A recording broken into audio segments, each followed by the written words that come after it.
Welcome back नाज़रीन। इससे पहले कि हम गुफ्तगू का सिलसिला शुरू करें, आइए एक रिपोर्ट की तरफ चलते हैं जो कि हमारी स्किन के मसाइल के हवाले से ही है। जी तो नाज़रीन, आपने रिपोर्ट देखी।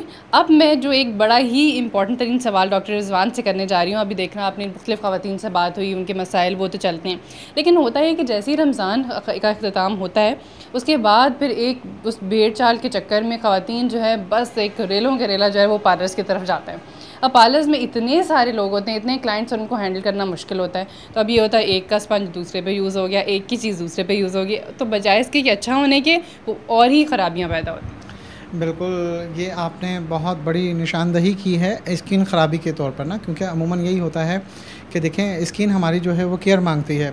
जब हम ब्यूटी पार्लर जाने का मकसद ही यही होता है कि वहाँ पर जो एक्सपर्ट ब्यूटिशियन होती हैं वो प्रेशर पॉइंट से जो है हमारे फेस की थेरेपी करती हैं, ठीक है। ना कि सिर्फ वो रंग गोरा होता है, ऐसा नहीं होता, बल्कि वो स्किन थेरेपी होती है जिससे हमारी स्किन की जो वेंस होती हैं उससे जो है ब्लड की सर्कुलेशन फास्ट होती है और उससे एक चेहरे पे चमक और ग्लो आता है। अमूमन देखा है कि जैसे चांद रात से तकरीबन 3-4 दिन पहले तो इतना रश होता है कि वो एक बैठ रही होती हैं तो दूसरी उठ रही होती हैं और वो कहती हैं ये मेरी आईब्रोज कैसी बना दी, ये मेरा फेशियल कैसा करा, डार्क सर्कल पे तो स्टेप आपने दिया ही नहीं। तो वो अजीब यानी कि लड़ाई झगड़े यानी कि शुरू हो जाते हैं। ख़ास तौर पर देखें ऐसे मौके पे क्या होता है कि आपको फौरी तौर पे ग्लो लाना है फेस पे, तो वो ब्लीच कर देते हैं। तो ब्लीच भी देखी जाती है क्या एक्सपायर्ड तो नहीं है, क्वालिटी क्या है उसकी। कुछ ख़वातीन इतनी देर लगानी है, पता चला एक को लगाई, दूसरे में लग गई, भूल गई।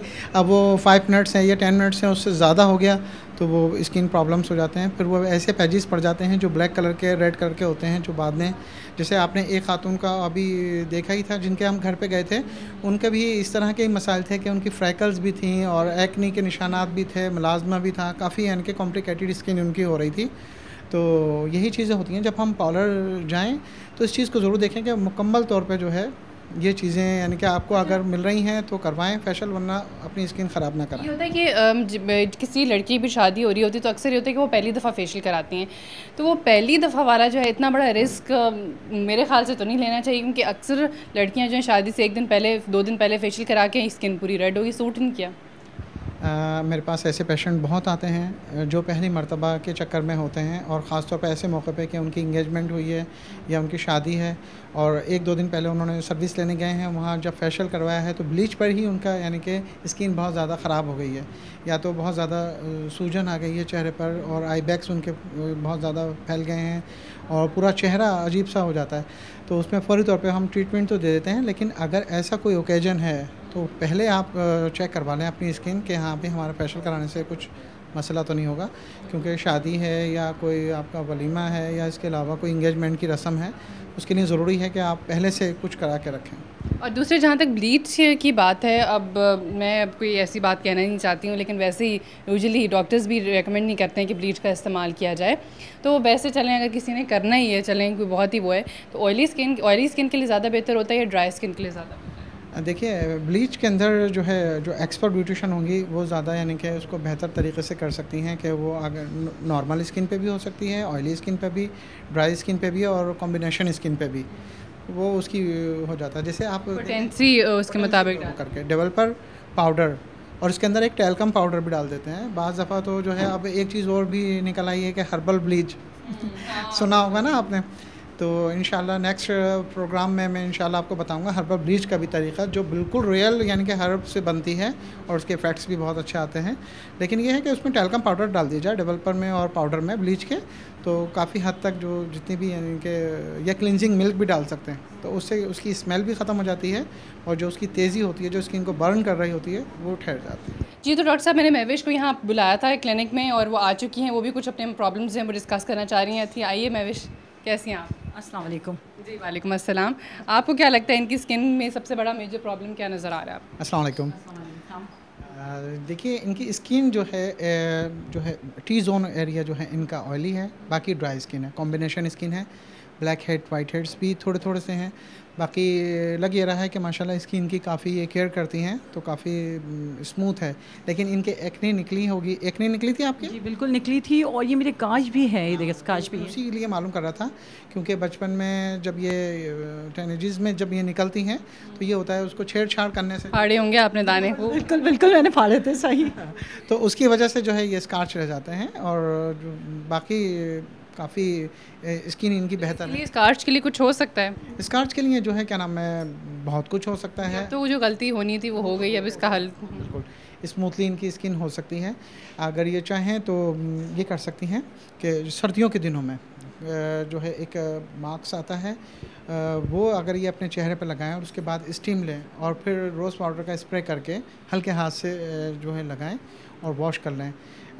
डर्मा केयर के नाम से वो मास्क होता है, तो वो इजीली मिल जाता है, या मुझे बाद में पता कर लें, फ़ोन करके मैं बता दूंगा। वो अपने चेहरे पे ये लगा लें। अच्छा, गर्मियों के दिन हैं तो उसे क्या है, सिर्फ ये 30 मिनट्स अपने फेस पे लगा के रखें और उसके बाद रोज़ वाटर का स्प्रे करके इस तरह मसाज करें जिस तरीके से क्लींजिंग करते हैं। ठीक है, तो ये देखिएगा आहिस्ता आहिस्ता इनकी स्किन टाइट होगी, स्किन पोर्स इनके बंद होंगे, ब्लैक हेड वाइट हेड्स ख़त्म होंगे और चेहरे पे बहुत ज़्यादा शाइनिंग और ग्लो आएगा।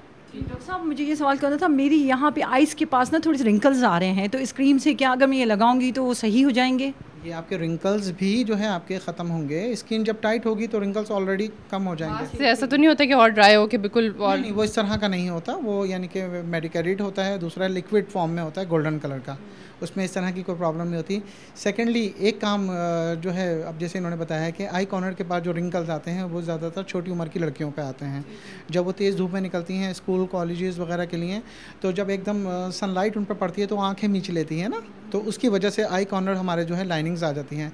उसके लिए चाहें तो वो बड़े बड़े शर्ट पहन सकती हैं, हेड लगा सकती हैं, सन ग्लासेस बड़े वाले लगा सकती हैं, और प्रोटेक्ट करने के लिए जो है किसी फाइल कवर से या दुपट्टे से भी कवर कर सकती हैं तेज़ धूप से बचने के लिए। ठीक है, बहुत शुक्रिया महविश कि आपने ज्वाइन किया है, और डॉक्टर ज़ान आपको बहुत शुक्रिया कि आपने बहुत सारी चीज़ें बताई हैं हमारे नाज़रीन को जो कि डेफिनेटली बेनिफिशियल साबित होंगी। थैंक यू, बहुत शुक्रिया। कोई मैसेज देना चाहें जाते जाते? मैसेज यही मैं देना चाहूँगा कि रमज़ान का महीना है, इसमें बहुत ज़्यादा यानी कि खुश रहें, और सबसे पहले ये कि किसी से ज़्यादा तवक्कात मत रखें, क्योंकि जब तवक्कात पूरे नहीं होते तो बहुत दिल डिसहार्ट होता है। रेडी? अच्छा, कोई मैसेज देना चाहेंगे जाते जाते? जी बिल्कुल, मैं अपने नाज़रीन को ये मैसेज देना चाहूँगा कि आप खुश रहें, खुशियाँ बाँटें, और कोशिश ये करें कि जो है ज़्यादा किसी से तवक्कात ना रखें, क्योंकि जब तवक्कात पूरी नहीं होती तो दिल बहुत ज़्यादा यानी कि टूट जाता है और बंदा डिसहार्ट हो जाता है। तो रमज़ान का महीना है, इसमें दिल की कुदरतें साफ़ करें, खुश रहें और खुशियाँ बाँटें। खुशियाँ बाँटने से खुशियाँ बढ़ती हैं और गम बाँटने से गम कम होते हैं। बिल्कुल, आपने बहुत ही खूबसूरत बात की, और इसी खूबसूरत बात पे प्रोग्राम को एंड करना चाहूँगी, और कुछ मुझे कहने की ज़रूरत ही नहीं है, क्योंकि बहुत अच्छी बात इस वक्त डॉक्टर ज़ान ने की है। आप इजाज़त दीजिए आज के इस प्रोग्राम से। अल्लाह हाफ़िज़।